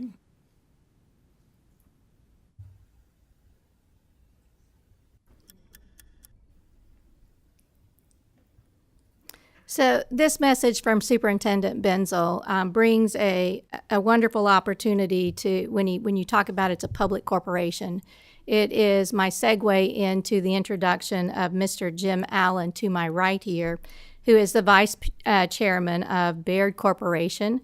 And if you're not familiar with Baird Corporation, it is a multi-billion-dollar corporation. But one of the things that drives me most to it is that it is one of Fortune 100's best companies to work for many years now. And so Mr. Allen is part of the coalition work, and we're very grateful to him for the messages that he brings today. And so, Mr. Allen? Great, thank you very much. And just by way of a little bit of clarity and background, so R.W. Baird acquired Hilliard Lyons in 2019. So I was previously the chairman and CEO of Hilliard for 15 years prior to our merger with R.W. Baird in 2019. And the transition from Hilliard to Baird has been really an outstanding one. Our values, our culture, our commitment to the communities where we live and work has remained unchanged, and so excited about where we are. I have also spent 10 years plus, probably more like 12, as a member of the Jefferson County Public Education Foundation and done a lot of work there and actually spent a lot of time in JCPS schools. And by virtue of that, just over 10 years ago, we instituted the Hilliard Lyons, now Baird, Teacher Excellence Awards, where we honor between 40 and 50 public school teachers each year nominated by their peers for outstanding work in the classroom. So we're big believers in trying to return respect to this role and appeal to being part of it. And I look at it through the lens of a corporation and how we would address this if this were our issue. The data is extremely telling. When you look at the 21-22 data, that's the most recently available. 22-23 will be available in the fall. But for that 21-22 school year, you had teacher turnover within the state of Kentucky at 20.4%. I can't imagine running a business and having that kind of turnover. That was on the heels of 4 years of between 16 and 18% turnover rates within Kentucky schools for teachers. Again, a big number, an unacceptable number in my view. Over that same time frame, what's interesting is that teacher tenure within the state stayed in the just over 12 years, dipped to 11.8 in the 21-22 school year, which tells me the math suggests that a lot of the turnover is coming from the younger teachers who aren't necessarily as well prepared or who aren't ready for what they're going to encounter in the classroom. So there is a real need for investment and preparation, and I really think compensation is a big part of the equation here when I look at it through the lens of a corporation and what we would pay for acquiring talent that is coming out of undergraduate or graduate educations and the starting salaries for those individuals. Again, this is something that there's not a silver bullet. What we heard previously today, I think, addresses a lot of the issues as well: quality of life, mentoring, support. Again, the challenges that teachers encounter today are unlike anything they have previously. This was a problem that was brewing prior to COVID, but clearly COVID has accentuated it, emphasized it, and so it's an issue that I think that we need to rally around, not just as a school district but as a state, as a community. It was referenced that student teaching stipends were something that was referenced in the last presentation, and as I've discussed this with various deans of colleges of education, they're all in favor of that. They've seen declines in enrollment, declines in interest, and being able to sort of work your way through the process is one that's just economically very difficult for them to tackle. So when we look at this too, I think it's important to not necessarily frame it as an expense, but really an investment in our future. And this is something that is really, really critical. I believe that Kentucky and the midsection of the country has a real opportunity right now for economic growth and development, as there is a migration from the coasts, and we can look at the Blue Oval investment just down the road from here, or go a little bit north to Columbus, Ohio, and Intel, very large plant there, and Amazon has just announced a nearly $7 billion investment. And so I think there's an opportunity for Kentucky to lead and take some steps here to ensure that we have an attractive state from an education standpoint and can capitalize on the opportunities that are out there. So I'll stop there for right now. Thank you. Oh, thank you. In addition to Mr. Allen, we also have an educator crew that we have here today that we've brought. And to Mr. Allen's right is Dr. David Meinschein, who is co-chair of the coalition. and also superintendent of the Livingston County Schools. And he is going to lead us through a deeper dive of these recommendations, along with one of his teachers, master teacher, Miss Priscilla Keller, to my left, and also Principal Nate Jebson, down on the far end here, who is a principal of the Shelby County Schools. And so, Dr. Mindshine, thank you. Thank you for having us today. I first want to say this to the members of the Senate that are here. Earlier in the spring, you confirmed my appointment to the Murray State Board of Regents. And for that, I'm appreciative. It gives me another look at how to be an effective educator and an educational leader within our state and within my district. So I thank you very much. What strikes me as interesting is 2022 was the centennial year of Murray State University, 100 years. And in a conversation with President Bob Jackson, it was brought up, would Dr. Carr, one of the founders, and Rainey T. Wells be happy with what they see today? And I reflected on that. And if you look back, Murray State began as a teacher college first. The region was cut off from the rest of the state. It was very remote, almost wilderness-like is the way it's described at that time. And I laugh about that now because it's very thriving. But it started as a teacher college. Think about that just for a moment. Now think about that region and think about the growth that it's seen over the years. It's been tremendous, but it started as a teacher college. And I would submit to you that that economic investment into Western Kentucky and into Murray caused that growth, exponential growth almost.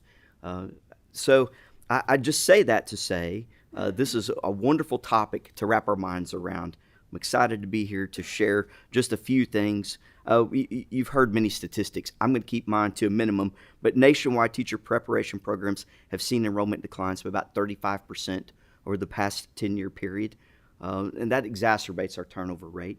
But our turnover rate did jump this year in the state of Kentucky from 16.2% to 20.4%. That is up, obviously, by about 4%. Our colleges of education are reporting fewer students who are pursuing degrees in education. Superintendents are seeing smaller pools of qualified applicants for teacher positions, particularly in our unfilled or our critical needs to go unfilled. It's getting harder and harder to attract people into our profession.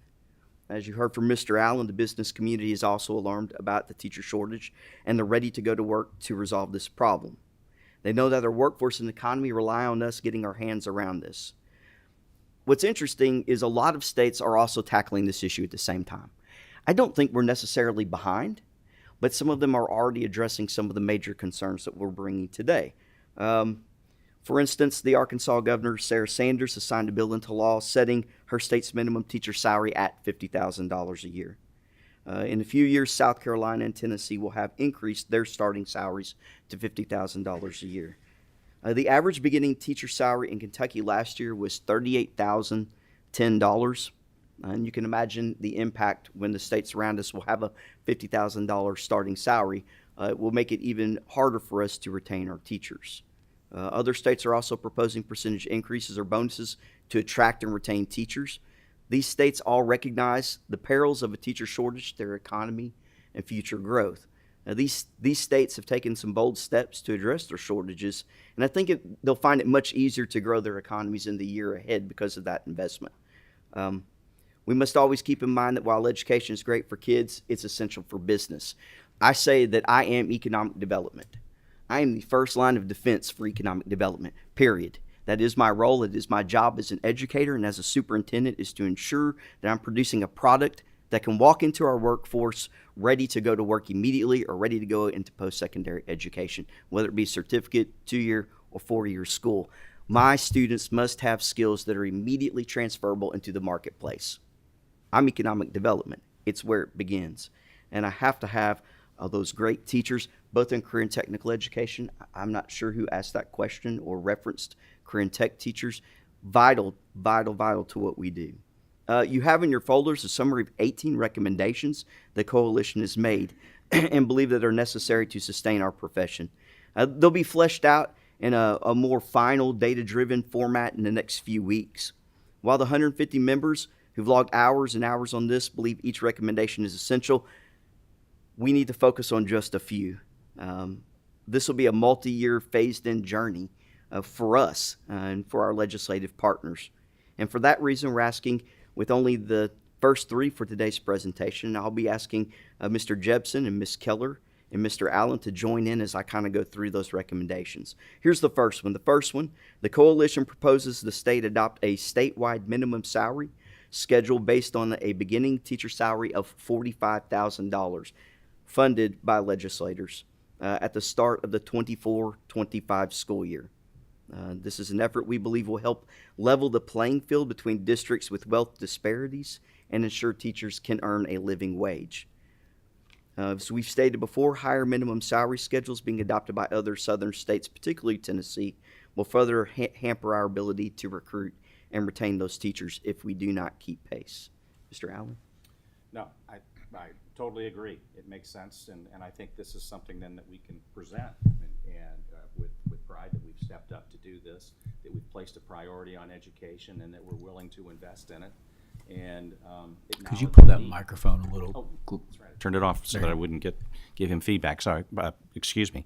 So I think it's something that we can then put out and market the fact that we've done that the state is stepping up and committing to education and in the future investing in it and placing a priority on it. It also sends an important message to teachers too, that they matter. And I think there's been a lot of concern expressed about just their sense of worth and feeling. I talked to one of the colleges of education in Louisville, and they said that a student teacher had gone out, it happened on more than one occasion, and gotten into a classroom, and the existing teacher there said, "You shouldn't pursue this career."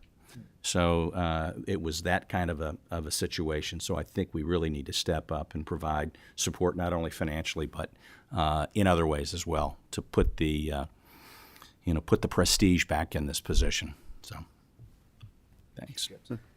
Thank you. So, Nate Jebsen, principal of Martha Lane Collins High School in Shelby County Public Schools. Speaking for my school, we had 12 of our 60 teaching positions turnover this year. That's right on 20%. So we're with the national average there.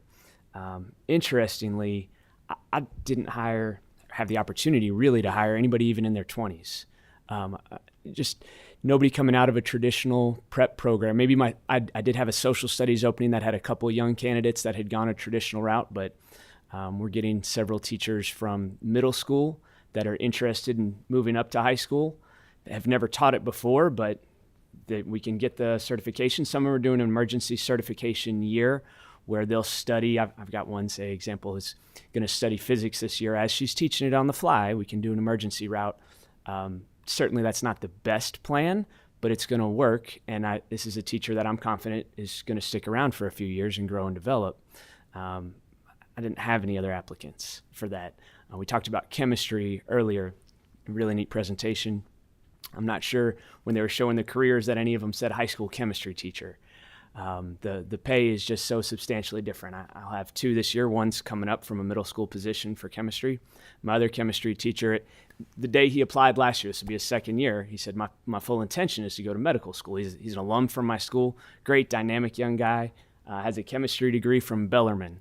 If you can imagine, most folks that have a chemistry degree from Bellarmine can go make a lot more money than they could teach in high school. So his plan is to finish his applications this year, and his hope is to make it into medical school. So it's definitely challenging. You guys already know the areas: math, science, special education. We talked about career tech ed. I lost two teachers, promising teachers that had done well this summer to other fields altogether. One was a career changer in a career tech ed. I had a culinary teacher. He said financially it was just hard on his family to make that switch from the restaurant business. He's working in a nursing home today, making more money. The other one was a science teacher, and he's got a job in computer programming, and you can imagine that it was a financial decision. He's about to get married, they're talking about kids, and they're looking down the road saying, hey, this will be a better support for our family.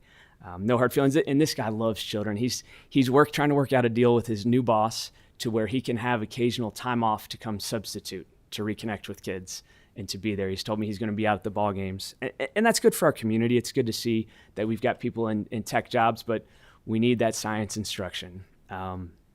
Last year we had 10 classes that had to be online because we were at a shortage.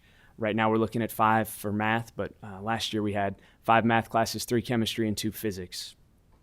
And we try to be strategic about it. We can do some senior money skills and business math where some of those kids have some independence and they're already taking maybe some online dual credit, or that works out. But if you're taking chemistry or physics and you're an underclassman, you really need that expert in the room. The online teacher struggles to answer questions.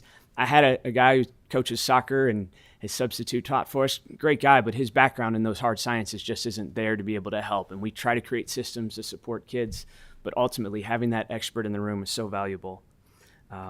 The other challenge that we face, and I know you guys know this, but the substitute teachers get sick. It happens, right? You're exposed, especially if you're a new teacher. Suddenly you're in a building with, we have about 1,200 kids.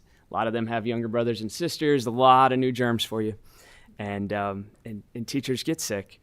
We only had about 10% of our days last year where we did not have, or rather where we did have substitutes at least covering all the teacher absences. So that requires me as a principal to call a teacher and say, hey, I need part of your planning period today. I need all of your planning period today. Time when especially so much about a quarter of my staff has 3 years or fewer experience. And we can pay them a little bit, that helps for them giving up that planning period, but that's time where they have to now plan after school because I'm paying them to just shift their day. I'm not just paying fresh work. And that means their meetings, their professional development gets moved, it gets put on the back burner. It becomes challenging. One of the things we do to combat that, because I want to keep teachers, retention is huge, right? If I can keep a teacher a couple years, we can get some momentum and we're not having to start fresh. And so I actually pay one of my teachers, one of my allocations is to cover. He has a huge classroom and he can cover 2 classes at a time. That saves me the first 2 uncovered subs from having to say, hey, we need both the chemistry teachers to come and sub this period and watch those kids. Well, I can move those. That's creative management on my part, but wouldn't it be better if I could have that certified teacher in a classroom teaching? He's a special education certified, teaching somebody. Meantime, it works. Kids come in and he tells them, hey, if you're here for math, you've got a worksheet over here. And if you're here for English, there's something posted on your Google Classroom. We try to be strategic, but lack of subs, lack of qualified applicants, all certainly have caused a lot of challenges for us. Thank you. Ms. Keller. I'm speaking on the teacher's perspective. Steve Jobs once said, thank you. Steve Jobs said, the only way to do great work is to love what you do. In this room today, you have educators and administrators that love what they do, but some of them and their colleagues are having the difficult choice of doing a job that they are called to do, but quitting to obtain a job that will financially meet their needs. I have a close friend that is leaving teaching this year. Her last day was not too long ago. She and I went to school together and we both loved teaching elementary. Her paramount reason for leaving teaching is the profession is the pay. Gone are the years of teachers being at school with their whole career. Teachers are making decisions on where to teach solely based on income. She could teach when she was looking at other places to move, she had to look at the pay scale. Teachers are being priced out of the classroom. Just like in real estate, when you are priced out of the market, we are pricing teachers out of the classroom. To hold a place as a teacher, you must have a 40-year degree, pass your practice, and that alone can be crippling debt, and adding a car to get you to and from school, professional dress, rent, housing, etc. We ask teachers to constantly be the most educated, the most professional, the most available, but do not compensate them appropriate. Plus, most teachers help supply their classroom with basic needs like crayons, markers, etc. In Kentucky, approximately 45% of our students are in a Title I school statewide. That means in a few short years that we will have fewer teachers serve students who come at us risk. The majority of the teachers that currently teach at these schools want to help children and, by extension, help their families.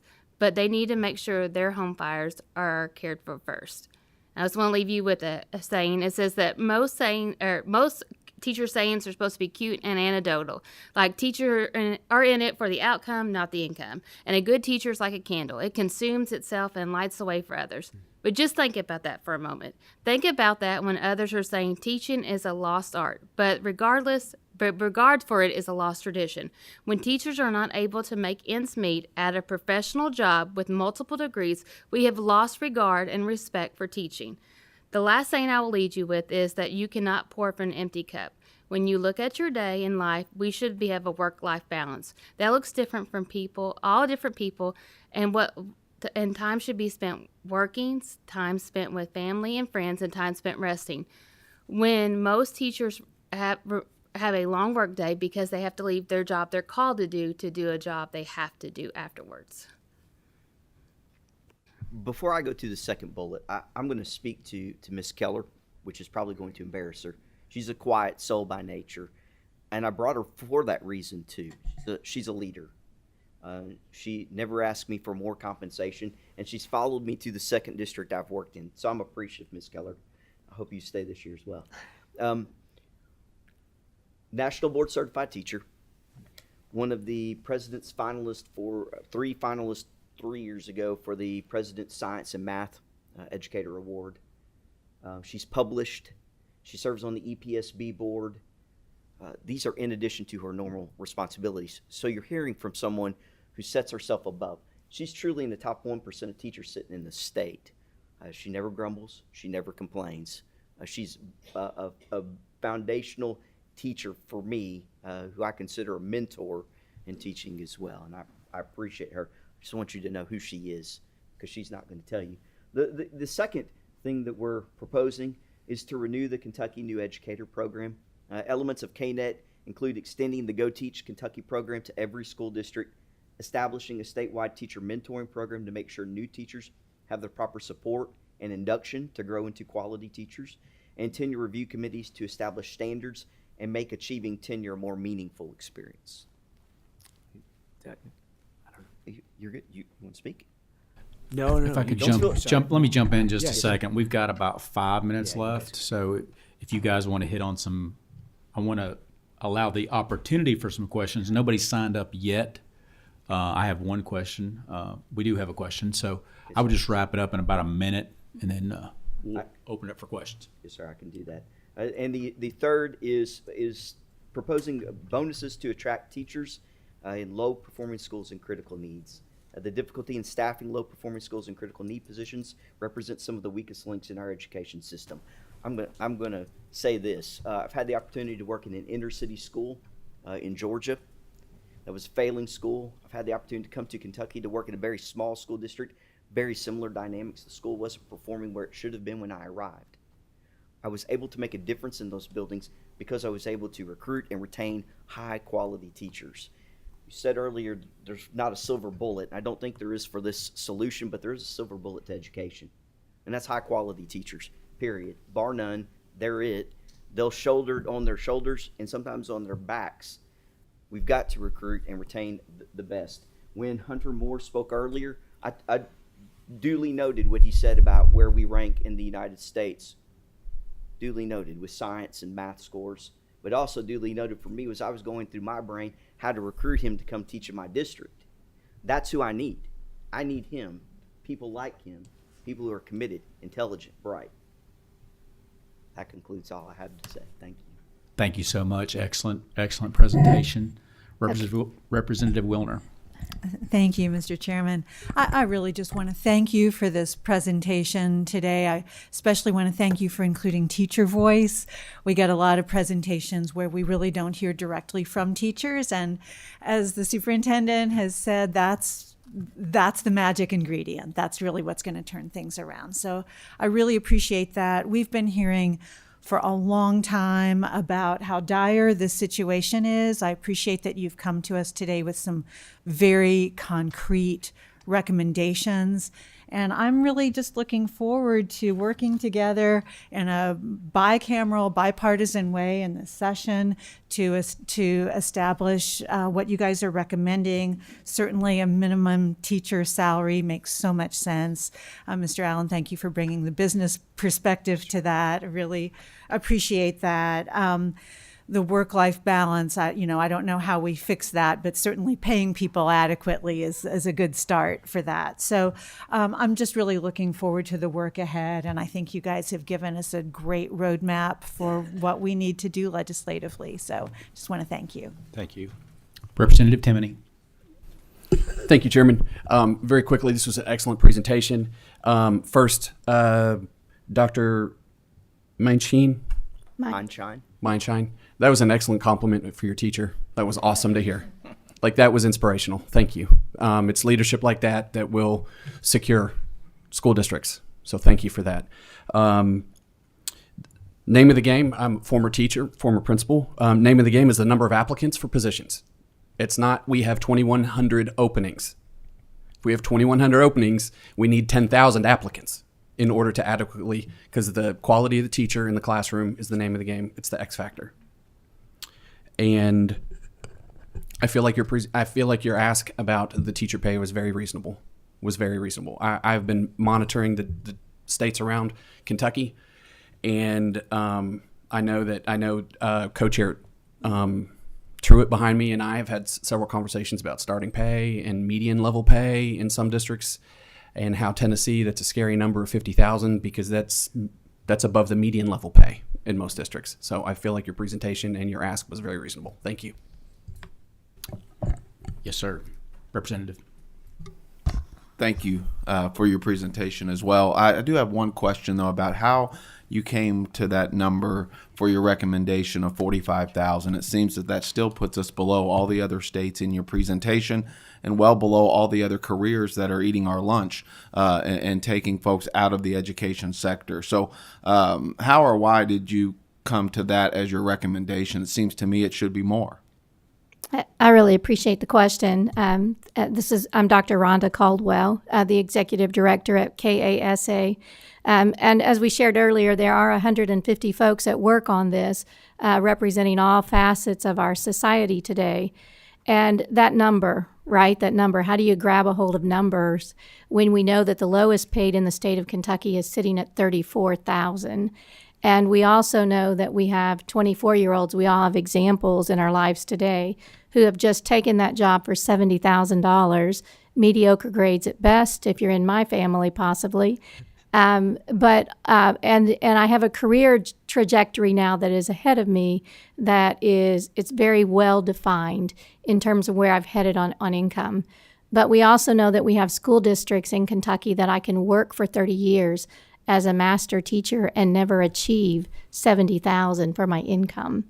And so we struggle on this side of the work in terms of we know what we're bringing to you is very complex, and we also know that our local communities cannot take on another burden, so to speak, another unfunded mandate, because they don't have the bandwidth. Some may, but most don't. And so that the short answer to the question is, at the time, we had only one or two confirmed 50,000 numbers, and 45,000 is one that most of our educators, when I presented to superintendents in June, there was a sigh of relief that I wasn't jumping out with a number of 60,000 or 70,000. So in all honesty, it's a number that was born of practicality, but it is not one that I think any of us in this room would want, and that we can bring you another number if you'd like in the next round. In the summary of recommendations, it does address the increased compensation for teachers and the increase in the next bienniums as well, to finally reach that 50,000, and then to keep adjusting as necessary as we move forward to the future. So the goal is to get to that $50,000 mark. But the first ask was in the 24-25 year to get to 45,000. Thank you. Thank you, Representative Bowman. That'll be the final word. Great presentation today. Very important topics. Thank you for presenting, and teacher and principal especially. Thank you for being here. The next education meeting will be held 2 weeks from now on Tuesday, August 1st at 11 a.m. Any other business to come before the committee?